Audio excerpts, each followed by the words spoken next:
இன்றைக்கி ஒரு குட்டி மினி விலாக் தான். நாங்களும் சரி தம்பிக்கிழங்கு கோயில் இன்றைக்கி போகலாமேன்னு சொல்லிட்டு காலங்காத்தால ஒரு 6 மணிக்கு எந்திரிச்சு ரெடி ஆகிட்டு நானும் எங்கள் அப்பாவும் கிளம்பிட்டோம். நானும் கிளம்புறத பார்த்துட்டு என் தம்பி பாருங்க பின்னாடியே வந்துக்கிட்டு இருக்கான். டே இங்கே இருறா அப்படின்னு சொல்லி போட்டு அவனை விட்டுட்டு அதுக்கப்புறம் நாங்களும் வண்டி எடுத்துகிட்டு கிளம்பலான்னு சொல்லிட்டு கிளம்பியாச்சுங்க. அப்புறம் கொஞ்சம் தூரம் நடந்து போய் தான் எங்கள் வீட்டிலேருந்து வண்டி ஏறுற மாதிரி இருக்கும். நானும் கொஞ்சம் தூரம் நடந்து போகிறதுக்கு முன்னாடி எங்கள் அப்பா வண்டி எடுத்துகிட்டு போயிட்டார். அதுக்கப்புறம் நாங்களும் வண்டி எடுத்துகிட்டு அங்கேருந்து கிளம்பியாச்சு. கிளம்பி நாங்களும் கவுந்தப்படிக்கு பக்கமாக வந்துட்டோம்.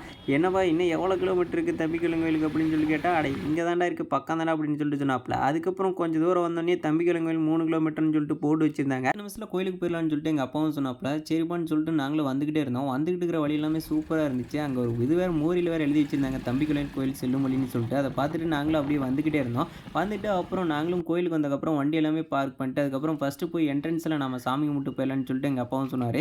சரி வாங்கப்பா போய் சாமி கும்பிட்டு போயிடலான்னு சொல்லிட்டு நாங்களும் போய் அப்படியே அங்கே வந்து சாமி கும்பிட்டு அப்புறம் அதுக்கு பக்கத்துலேயே இன்னொரு கோயில் இருந்துச்சு. அங்கேயும் போயிட்டு சாமி நல்லா கும்பிட்டு முடிச்சுட்டு அதுக்கப்புறம் நாங்களும் உள்ளே இருக்கிற சாமியை போய் பார்க்கலாம் அப்படின்னு சொல்லிட்டு நாங்களும் கிளம்பிட்டோம். கிளம்பி நாங்களும் போயிட்டு இருக்கப்போ தான் எங்கள் அப்பாவும் சரி போயிட்டு இது பூ வாங்கிட்டு போகலாம் அப்படின்னு சொல்லிட்டு சொன்னாப்புல. சரி போய் வாங்கிட்டு போயிடலாப்பான்னு சொல்லிட்டு போயிட்டோம். எத்தனை முளை வேணும்? தேங்காய் வேணும். நாங்களும் பூவெல்லாமே வாங்கி முடிச்சுட்டு அப்படியே கோயிலுக்குள்ளே வரதுக்கு ஆரம்பிட்டோம். கோயிலுக்குள்ளே வந்தோடனே பார்த்தா புறாக்கெல்லாமே தீன் போட்டு வச்சுருந்தாங்க. அது அழகாக சூப்பராக மேய்ச்சிக்கிட்டு இருந்தது. அதுக்கப்புறம் அதெல்லாமே பார்த்துட்டு கொஞ்சம் நேரம் அப்படியே சரி நம்ம போய் சாமியை சுற்றியும் கும்பிட்டலான்னு சொல்லிட்டு நாங்களும் வந்துட்டோம். இந்த கோயில் தான் சாமி அதிகமாக இருக்குதுன்னு நினைக்கிறேங்க.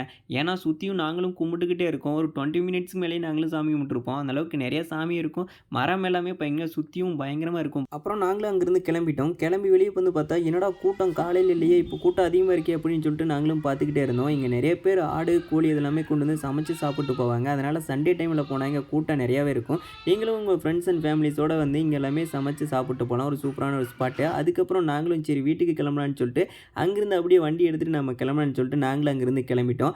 காலையில் வரப்போ எங்கள்கிட்ட வந்து பாஸ் வந்து வாங்கலை. ஏன்னா காலையில் நேரத்துலேயே வந்துட்டோம். இப்போ பாஸ் வந்து நீங்கள் அமௌண்ட் கொடுத்துட்டு தான் போகணும்னு சொல்லிட்டாங்க. அதுக்கப்புறம் 10 ரூபா அமௌண்ட் கொடுத்துட்டு அதுக்கப்புறம் நாங்களும் அங்கேருந்து கிளம்பிட்டோம். இந்த வீடியோ பிடிச்சிருந்தா மறக்காமல் லைக் பண்ணிடுங்க. இந்த மாதிரி வீடியோஸ் எல்லாம் வேணும்னு நினச்சிங்கன்னா மறக்காமல் நம்ம சேனலை ஃபாலோ பண்ணிடுங்க. கொஞ்சம் ஃபாலோ பண்ணி சப்போர்ட் பண்ணுங்கள். சரி அடுத்த வீடியோவில் பார்க்கலாம். Bye bye tata.